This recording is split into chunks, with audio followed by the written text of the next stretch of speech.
Chapter number 13 AC circuit त्याच्यातले important फॉर्म्युले लिहून घ्या.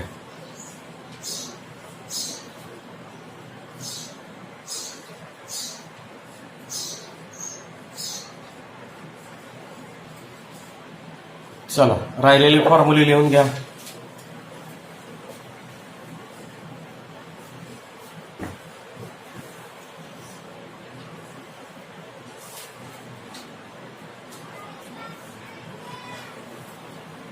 लिहिले सगळे फॉर्म्युले. AC सर्किट मधलं पहिलं गणित.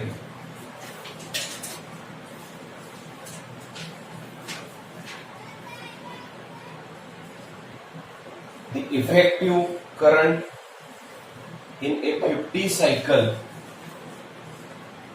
The effective current in a 50 cycle, 50 cycle. AC supply. AC supply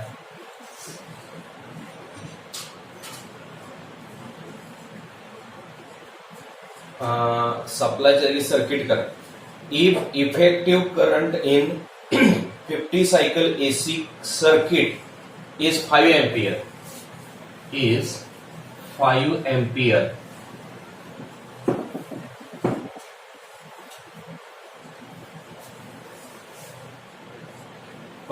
What is the peak value of current? What is the peak value of current?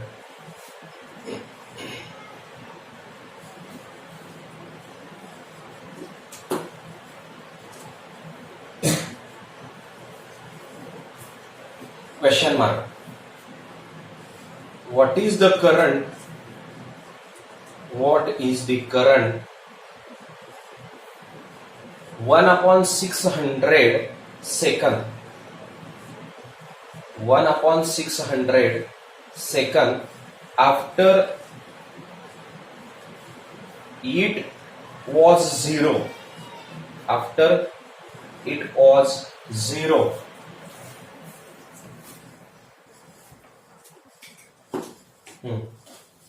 चला काय काय दिले बघा. गिवन क्वांटिटी लिस्ट करूया.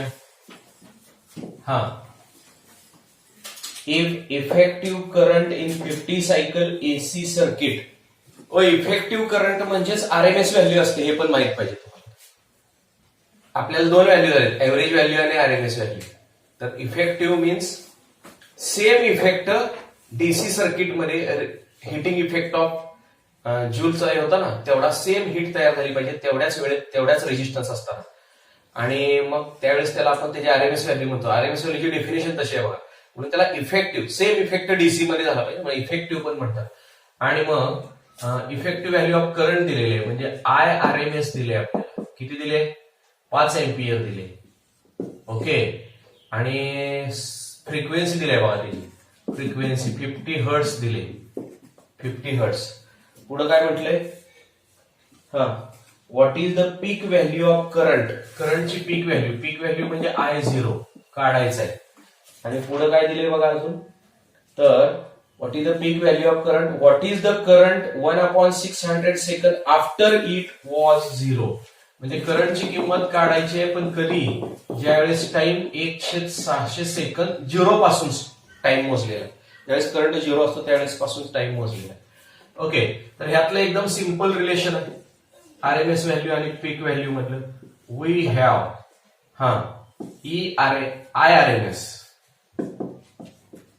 IRMS इज इक्वल टू काय असतं? तर I0/√2 असतं.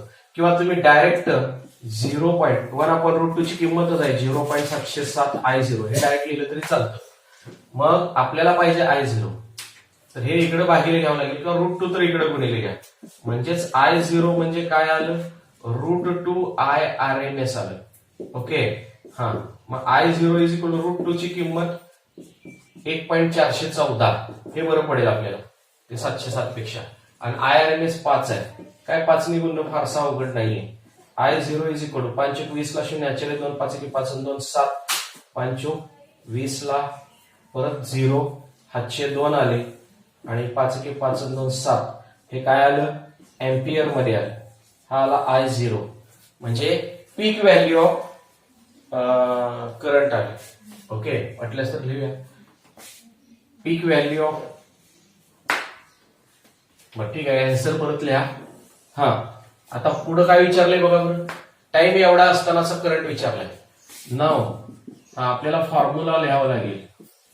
We have I is equal to I0 sine omega t असतो. ओके, मग आपल्याला आय ची व्हॅल्यू काढायची आहे. I0 आत्ताच काढलेला आहे 7.070. ओके, पुढं साइन ओमेगा टी ची किंमत, आता ओमेगा म्हणजे 2πf असतो आणि हा टी. पुढं I is equal to 7.070 sine किंमत टाकूया आपण आत 2πf ची किंमत 50 आहे आणि टी आहे 1/600. तर एक शून्याला शून्य गेला, बे एके बे त्रिक 6 शून्य एक राहिलाय, 5 एके 5, 5 सख्ख 30 म्हणजेच I is equal to 0.070 sine π/6 आला. हा, म्हणून तर पायची किंमत टाकायला नेहमी लक्षात ठेवा. पाय हा अँगल म्हणून वापरला तर 3.14 नाही टाकायची ही किंमत, 180 टाकायची फार तर. हा, पण रेडियन मध्येच राहू द्या ना. π/6 म्हणजे 30 डिग्री असतं आणि साइन 30 तुमचा पाठ पाहिजे खरं तर. साइन 30 असतो हाफ. मग बे एके बे त्रिक 6, बे पंचे 10, बे त्रिक 6 आणि बे पंचे 10 म्हणजे त्यावेळेस करंटची व्हॅल्यू आलेली आहे 3.535 अर्थातच एम्पियर. ओके, चला लिहा.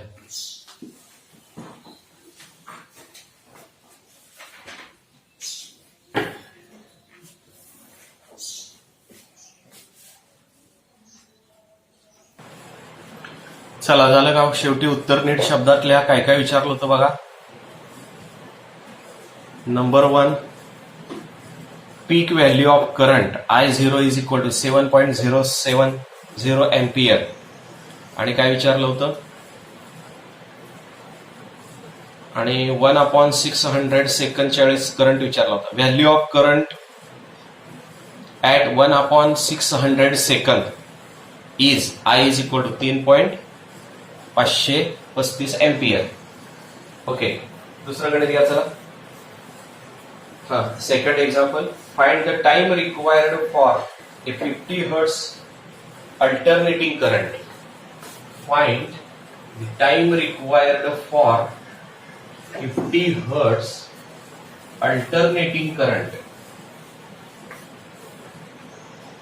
50 hertz alternating current to change its value from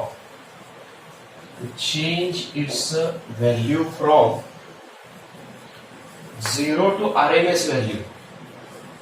Change its value from 0 to ZDR बोलूया 0 टू RMS व्हॅल्यू. हा, टाइम काढायचा आहे कुठून कुठं, 0 पासून RMS व्हॅल्यू. पहा, करंटचा ग्राफ, अल्टरनेटिंग करंटचा ग्राफ असा असतो. ओके, तर ही आली पीक व्हॅल्यू. जरा एकच सायकल काढतो खरं मोठं काढतो. हा, तर ह्याला पीक व्हॅल्यू म्हणायचं. समजा या ऍक्सिसवर आपण करंट घेतलेला आहे, तर ही जी झाली ते I0, इकडचं निगेटिव्ह साईडला पण I0 असतं, त्याची मॅग्निट्यूड फक्त घेतली तर -I0 प्लस I0 असतं. पीक व्हॅल्यू म्हणायचं. पुढं जर त्याची RMS व्हॅल्यू घेतली तर 0.707 ने गुणावं लागतं मला. ओके, RMS ला. तर ते साधारणतः इथं येतं, फक्त रूट 2 ने भागावं लागतं. हे इथं येतं, इकडच्या बाजूला इथं येतं. तर हे असते I0/√2 ची किंमत, म्हणजेच त्याला IRMS म्हणतात. ERMS ला पण तसंच आहे सेम. तर हे पीक व्हॅल्यू येते. ही पीक व्हॅल्यू असते, ही RMS व्हॅल्यू असते. ऍव्हरेज व्हॅल्यू कुठे येईल बघा. ऍव्हरेज व्हॅल्यू म्हणजे काय, 0.637 ने गुणावं लागते. हे 0.707 ने गुणावं लागते. RMS कशाला, पीक व्हॅल्यूला. पीक व्हॅल्यूला जर √2 ने भागलं म्हणजे 0.707 ने गुणलं. पीक व्हॅल्यूला 0.707 म्हणजेच 1/√2 येते. हा, तर ही काय येते, तर RMS व्हॅल्यू येते. आणि ऍव्हरेज व्हॅल्यू जर पाहिजे असेल तुम्हाला ऍव्हरेज व्हॅल्यू, तर पीक व्हॅल्यूला 0.637 गुंतवाय. म्हणजे याच्यापेक्षा हा आकडा थोडा छोटा आहे. छोटा आहे म्हणजे इथं कुठतरी हे ऍव्हरेज व्हॅल्यू आहे, ही आरएमएस व्हॅल्यू आहे आणि ही पीक व्हॅल्यू आहे. लक्षात घ्या. ओके, तर आपल्याला इथं टाइम किती असताना टाइम तर काढायचा आहे. Find the time required for 50 hertz alternating. Frequency दिलेली आहे 50 हर्ट्ज. हा, alternating current to change its value from 0 to RMS value. म्हणजे इन्स्टंटेनियस व्हॅल्यू जी आहे ती आरएमएस एवढी झाली पाहिजे. तर त्यावेळेचा टाइम काढायचा. इन्स्टंटेनियस व्हॅल्यू म्हणतात ना त्याला. कशाला? वी हॅव, हा करंटची व्हॅल्यू काढायची ना. करंटचे का ईएमएफचे? करंटचे ना. तर इन्स्टंटेनियस व्हॅल्यू करंटची ही आरएमएस व्हॅल्यू एवढी व्हायला पाहिजे, त्यासाठी टाइम विचारला. तर I is equal to I0 sine omega t. साधा सोपा फॉर्म्युला आहे. मग आपल्याला ही जी व्हॅल्यू आहे ती आरएमएस व्हॅल्यू एवढी झाली पाहिजे. म्हणजे IRMS टाकायचं इथं. आयच्या जागी IRMS टाकायचं. हे I0 तसंच राहू द्या. साइन 2πf टाकली ओमेगाची किंमत. ओके, मग इथं IRMS म्हणजे काय माहित आहे आपल्याला. IRMS म्हणजे काय आहे? I0 अपॉन √2 आहे. हा I0 साइन 2π, फ्रिक्वेन्सी आहे 50 आणि हा टी तर काढायचा आहे आपल्याला. ओके, म्हणजेच काय काय येणार बघा आता. हा I0 इकडे डिवायडेड बाय आला. I0 upon √2 I0 sign 100πt आला. 50 दोन्ही 100. I0 कॅन्सल झाला. मी इकडची बाजू इकडे लिहितो. Sine 100πt. Sine 100πt is equal to √2 आला. पुढं साइन इनव्हर्स घ्यायचा. 1/√2 आहे ते. तरी म्हणलं √2 कसा येईल? एक पेक्षा मोठी किंमत येत नसते साइनची. पुढं therefore 100πt is equal to sine inverse 1/√2. लक्षात घ्या हे रॅडियन मध्ये आहे. तर तुम्हाला तो साइन इनव्हर्स रॅडियन मध्ये बघितला पाहिजे. नसेल तर हे डिग्रीत केलं पाहिजे रॅडियन्स. इकडचं रॅडियन आणि तिकडचं डिग्री चालत नसतं. इथे ही चूक होण्याची शक्यता आहे. हे नेहमी रॅडियन मध्ये असतं. ओके, आणि मग साइन इनव्हर्स ऑफ 1/√2. साइन 45 ची किंमत 1/√2. 45 म्हणजे π/4 रॅडियन मध्ये. तर हे π/4 आला. आणि मग आपल्याला काढायचा आहे टाइम. तर काय काय ना, π/4 पहिलंच आहे नाही. 100π डिवायडेड बाय गेलं. पायला पाय गेले म्हणजे t is equal to 1/400 second. म्हणजे 400 सेकंद. 1/400 सेकंदामध्ये व्हॅल्यू 0 ची आरएमएस व्हॅल्यू एवढी होईल, असं त्याचा अर्थ आहे. चला लिहा. जर ते भागाकार करूनच काढायचं असेल, थांबा जरा, पुस्तकात उत्तर असं दिले 4 × 4 0 0 आणि मग 4 0 0 4 2 8 4 25 आणि मग ते किती आलं बघा. 0.25 इंटू 10⁻² आलं. म्हणजेच 2.5 इंटू 10⁻². अंक अजून वाढवला, पॉवर एक कमी करा सेकंद. हे 1/400 काय आणि हे काय एकच, असं उत्तर दिले पुस्तकात. ठीक आहे, चला लिहा.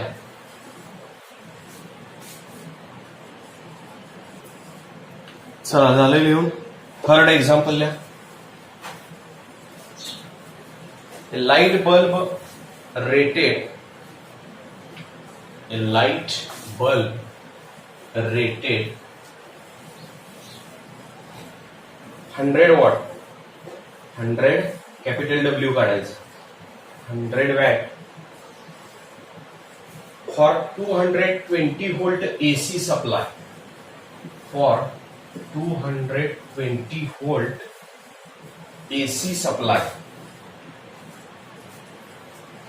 220 volt AC supply of 50 hertz,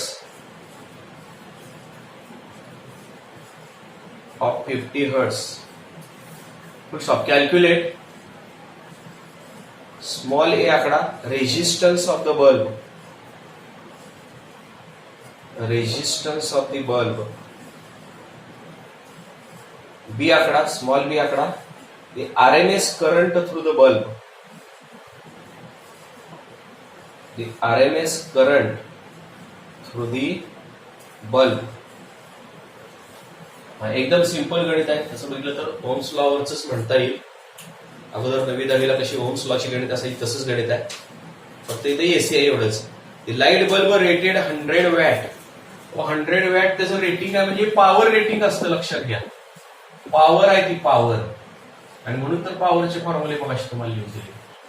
okay, पुढं calculate resistance of 220 volt AC. आता हे 220 काय घ्यायचं रे नेमकं, कुठली व्हॅल्यू घ्यायची, तर ते आरएमएस व्हॅल्यू असते, नेहमी लक्षात ठेवा. तर ही ERMS आहे, ERMS. पुढं 50 हर्ट्स आहे, फ्रिक्वेन्सी 50 हर्ट्स आहे. तर calculate resistance of the bulb. बल्बचा रेजिस्टन्स काढायचा आहे आणि आरएमएस करंट पण काढायचा आहे. ठीक आहे, IRMS काढायचा आहे. तर पॉवर इन एसी सर्किट फार सोपं असतं. रेझिस्टिव्ह, प्युअर रेझिस्टिव्ह सर्किट असतं तर पॉवर म्हणजे ERMS IRMS यांचा गुणाकार असतो. त्यातला ERMS माहित आहे, IRMS.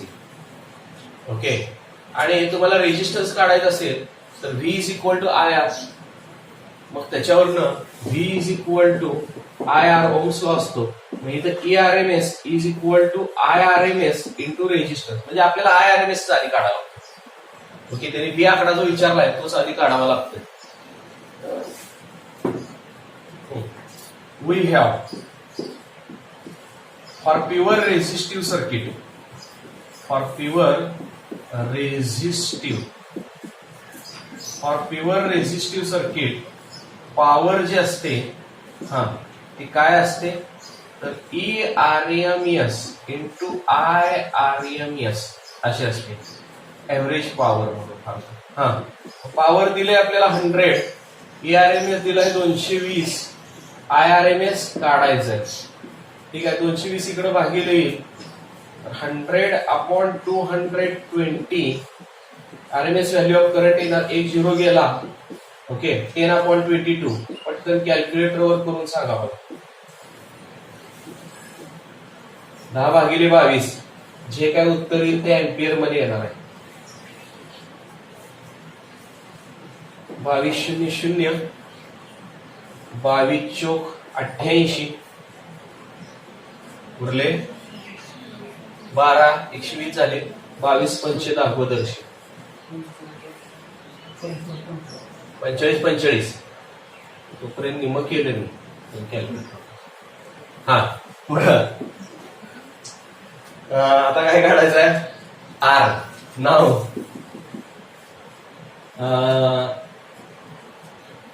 ERMS is equal to IRMS into R. बस, V is equal to IR. Ohm's लॉच आहे तो.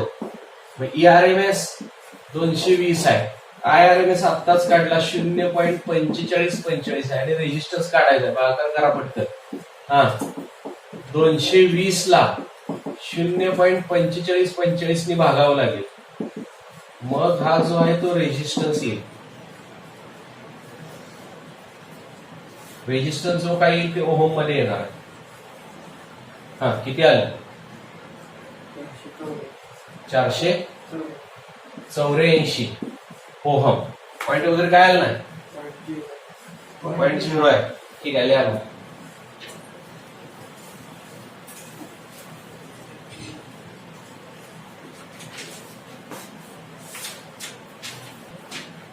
चला, झालंय लिहून. शेवटी शब्दात उत्तर लिहा. नेक्स्ट एक्झाम्पल लिहा. चौथा असेल, एसी सर्किट मधलं चौथं example. Alternating EMF of E is equal to 220 sin 100 pi t.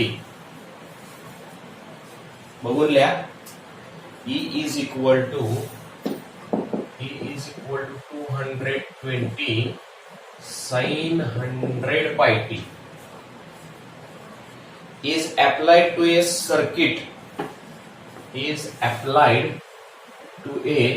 circuit. लिहिलं, circuit is applied to a circuit containing an inductance containing an inductance of 1 upon pi Henry. 1 upon pi Henry capital H काढायचं किंवा मग फुल शब्दात असलं तर H small काढायचं HENRY Henry 1 upon pi Henry. Full stop. Write an equation for instantaneous current. Write an equation for instantaneous current through the circuit. Through the circuit. Full stop. What will be the reading? What will be the reading of the AC galvanometer? What will be the reading of the AC galvanometer connected in the circuit? Connected in the circuit. हा चला लक्ष द्या जरा list करूया given क्वांटिटीची. काय काय दिले? Alternating EMF E is equal to 220 sine 100 pi T. याच्यावरून दोन तीन किमती कळतात. हे E0 असतं म्हणजे पीक व्हॅल्यू ऑफ ईएमएफ असतो आणि हा काय असतो ओमेगा टी असतं खरं तर. पण इथं पाय आपल्याला ऑलरेडी आहे. ठीक आहे. ते म्हणजे काय असणार आहे ओमेगाची किंमत जर आपण 2 पाय एफ टाकली तर 2 पाय एफ टी असतं ते. ओके. तर इथं त्याप्रमाणे आपल्याला 2 पाय एफ टी ची किंमत 100 पाय टी त्याच्यावर फ्रिक्वेन्सी कळते आपल्याला. ठीक आहे. टीचा जो काही कोएफिशियंट असतो ते ओमेगा असतो खरं तर. त्याच्यावर ओमेगा पण कळतो. पुढे काय सांगितलंय बघा and circuit containing and inductance. Inductance दिला. इंडक्टन्स एल अक्षराने दाखवतो. ओके. तो दिलाय 1 upon pi henry. Right and equation for instantaneous EMF आहे का करंट आहे. इन्स्टंटेनियस करंट आहे. तर equation for instantaneous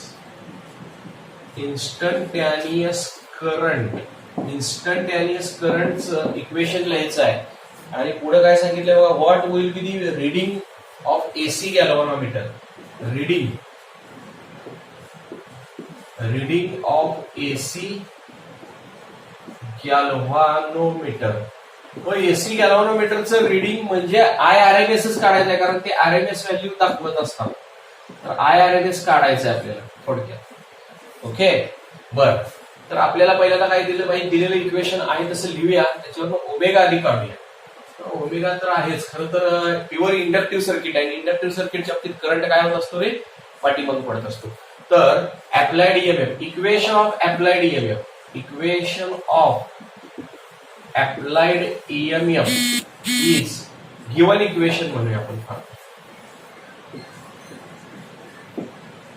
given equation of applied EMF is काय आहे E is equal to 220 sin 100 pi t.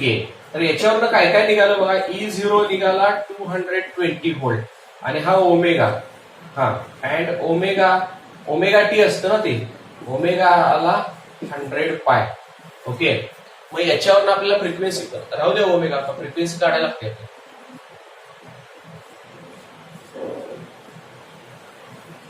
बघूया फ्रिक्वेन्सी लागली तर काढूया. हे रॅड पर सेकंड मध्ये येणार आहे. हा पुढे आपल्याला इन्स्टंटेनियस करंटचं एक्सप्रेशन लिहायचं. इन्स्टंटेनियस करंटचं एक्सप्रेशन काय येणार आहे बघा I is equal to I0 sin omega T आणि इंडक्टर आहे म्हणजे की करंट पाठीमाग असतो हे आलं पाहिजे -π/2. तर ओमेगा टी ची तर किंमत ऑलरेडीच माहिती आहे आपल्याला 100 पाय टी. ओके. -π/2 लिहायचं आहे. फक्त राहिलाय काय पीक व्हॅल्यू ऑफ करंट काढायची राहिली. आणि तुम्हाला पीक व्हॅल्यू ऑफ ईएमएफ माहित आहे आणि इंडक्टन्स पण माहित आहे. तर त्याच्यावर इंडक्टिव्ह रिएक्टन्सचा फॉर्म्युला आपण E0 काढला पाहिजे. नाव हा तर कसं वापरता येईल बघा आपला सरळ ओम्स लॉ वापरायचा. E0 इज इक्वल टू फक्त इथं रेजिस्टन्स असतो तो काय असतो XL या अक्षराने दाखवायचा I0 into XL. XL is equal to E0 upon I0 असं वापरून चालतं. V is equal to IR तोच फॉर्म्युला वापरला. तिथं रेजिस्टन्स म्हणजे इंडक्टिव्ह रिएक्टन्स आहे एवढंच. हे माहित आहे. हे कसं माहित आहे तर ओमेगा एल ची किंमत असते XL ची किंमत असते ओमेगा एल. ओमेगा माहित आहे एल माहित आहे. ओके, बट एक्सीएल म्हणजेच ओमेगा एल असतं आणि त्यामुळे E0 is equal to I0 sine कशाला टाकतात ओमेगा एल ची किंमत कशाची एक्सीएल ची किंमत टाकतोय मी ओमेगा एल आणि मग त्याच्यावरनं I0 चा फॉर्म्युला आलेला आहे E0 अपॉन ओमेगा एल म्हणजे I0 आलेला आहे E0 ची किंमत 220 आहे, ओमेगाची किंमत आत्ताच काढली आपण 100 पाय आहे आणि एल ची किंमत आहे 1 अपॉन पाय. व्हेरी गुड, पायला पाय गेले. हा, त्यासाठीच किंमत तशी दिली आहे खरं तर.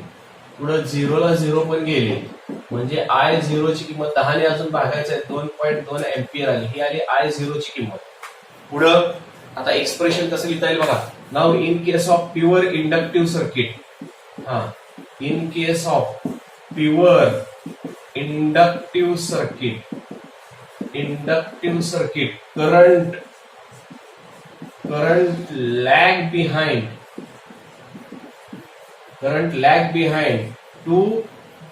current lag behind in phase by 90 degree or pi by 2 radian to that of applied EMF. Therefore, I is equal to I0 sin omega t minus pi by 2 घ्यायला लागतं, हे लक्षात ठेवा. आणि मग I is equal to I0 ची किंमत काढून ठेवली आपण 2.2 साइन ओमेगा टी ची किंमत डायरेक्टच माहिती आहे आपल्याला 100 किंवा ओमेगाची किंमत 100 आहे. ओके, 100 पाय आहे खरं तर, 100 पाय आहे, हा टी ला टी आणि हा मायनस पाय बाय 2. हे आलं करंटचं एक्सप्रेशन. करंटचं एक्सप्रेशन काढायला सांगितलं होतं, काढलं. पुढे काय सांगितलंय बघा आता, तो गॅल्व्हॅनोमीटर जर असेल तर तो रिडिंग किती दाखवेल, तो आरएमएस व्हॅल्यू दाखवत असतो. तर I0 माहिती आहे म्हटल्यावर IRMS काढता येतो. Now galvanometer show RMS value of current. हा, galvanometer, AC गॅल्व्हॅनोमीटर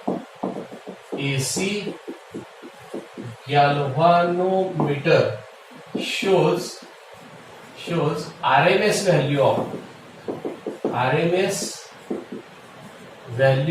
current. Now IRMS म्हणजे काय आहे तर I0 अपॉन √2 आहे किंवा I0 इंटू 0.707 आहे. कुठलं सोयीचं असेल ते वापरायचं त्या सिच्युएशन नुसार. भाग तोडायला कुठलं सोपं आहे बघायचं का गुणाकार करायला सोपं आहे बघायचं. तर हा 2.2 आहे, वाटते गुणाकार सोपा जाईल यावेळेस. 2.2 0.707 ने गुणाकार करून मला पटकन सांगायचं.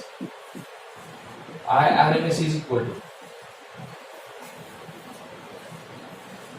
22 5 154 हातचे आले 15 15ला परत 5 हातच्याला 1 22 154 1 55 3 आणि 2 5 घर 3 आणि 2 5 येते का? कसं करताय कॅल्क्युलेशन एम्पियर तोंडी करतोय तरी तुमचं कॅल्क्युलेटर होत. हा, पाडेपाठ पाहिजे तसं 22चा पाडा तरी पाठ बरोबर आले. 1 पॉइंट येते का? पॉइंट चुकला काय? हा, 3 आणि 1 4 डिजिट आहे. 4 डिजिट म्हणजे असं आलं पाहिजे. एवढा तो गॅल्व्हॅनोमीटर रिडिंग दाखवेल. चला लिहा.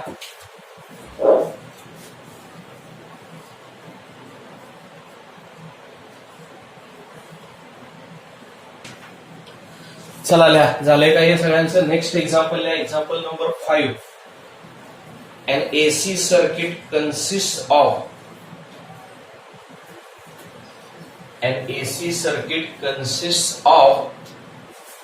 only an inductor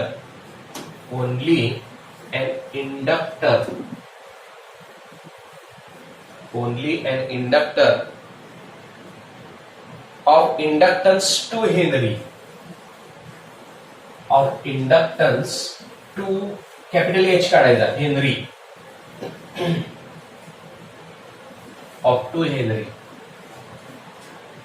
Stop. If current is represented by a sine wave,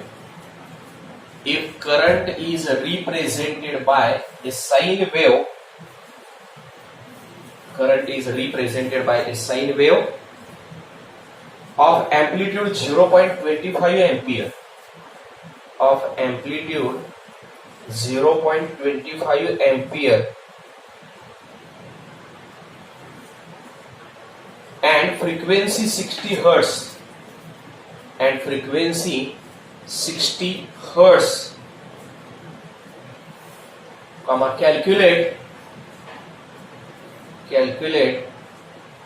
the effective potential difference,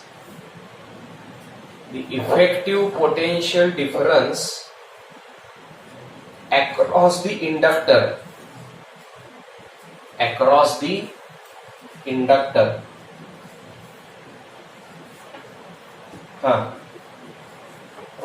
बघा रे, AC circuit consist of an inductor, म्हणजे प्युअर इंडक्टिव्ह सर्किट आहे. त्याचा इंडक्टन्स दिलेला आहे आपल्याला 2 हेनरी, 2 हेनरी इंडक्टन्स आहे. पुढं if the current represented by sine wave of amplitude, करंटचे अँप्लिट्यूड, मगाशी मी तुम्हाला ग्राफ काढून दाखवला होता. करंटचे अँप्लिट्यूड म्हणजे पीक व्हॅल्यू ऑफ करंट असते. तर अँप्लिट्यूड म्हणजेच पीक म्हणजेच मॅक्सिमम. अँप्लिट्यूड म्हणजेच पीक व्हॅल्यू असते, आणि ती किती आहे? 0.25 एम्पियर आहे. 0.25 एम्पियर आहे. पुढं फ्रिक्वेन्सी 60 हर्ट्झ आहे. 60 आहे का? तर पुढे काय विचारले? Calculate effective potential difference across inductor. Effective याचाच अर्थ आरएमएस, आरएमएस काढायचं आहे. बर, तर आपल्याला काय काय करावं लागेल? पहिल्यांदा ERMS is equal to IRMS into XL असतं. XL जे इंडक्टिव्ह रिएक्टन्स काढला पाहिजे. We have inductive reactance XL म्हणजे ओमेगा L असतं. ओके, ओमेगा म्हणजे फ्रिक्वेन्सीच्या स्वरूपात लिहा 2πf. ओमेगा म्हणजे 2πf असते, आणि ते L आहेच, म्हणजे ह्याच्यावरनं XL येईल बघा. 2π, f ची किंमत 60 आणि L आहे 2. 2 2 4, 4 7 24, 240 पाय आला XL, आणि हा ओहम मध्ये असतो. ओके, बर. पुढं 9 ERMS is equal to IRMS into XL असतं, पण IRMS माहित नाही. ठीक आहे, ERMS त्याच्यावर काढतायत आपल्याला. Now ERMS is equal to IRMS into XL असतं, पण IRMS माहित नाही. पण RMS म्हणजे पीक व्हॅल्यू अपॉन √2 ना. I0 अपॉन √2 असतं, किंवा 0.707 अंशस्थानी घ्यायचं असेल तर. आणि XL काढलेलाच आहे. पण आता किमती टाकू आपण डायरेक्ट. ERMS येतो. I0 किती आहे? 0.25 आहे, हा √2, आणि XL आहे 240 पाय. मला वाटतं हा 707 घेतलेला बरा पडेल, पुन्हा आता भागाकार करायच्या दृष्टीकोन. तर I0 इंटू 0.707 घेऊया, आणि हा XL घेऊया. मग I0 ची किंमत टाकली 0.25. कॅल्क्युलेटरवर करा लगेच तोपर्यंत. XL 240 पाय आहे. 240 ची किंमत, पायची किंमत टाकतोय. पायची किंमत आहे 3.142. चला, हा येईल ERMS. मला पटकन कॅल्क्युलेटरवर कॅल्क्युलेशन करून सांगा. तुम्हाला काय परीक्षेला कॅल्क्युलेटर अलाउड नाहीये, पण वेळ वाचवायसाठी मी इथंच सांगतोय, तात्पुरतं कॅल्क्युलेटरवर करा. जे काय उत्तर येईल ते व्होल्ट मध्ये येणार आहे.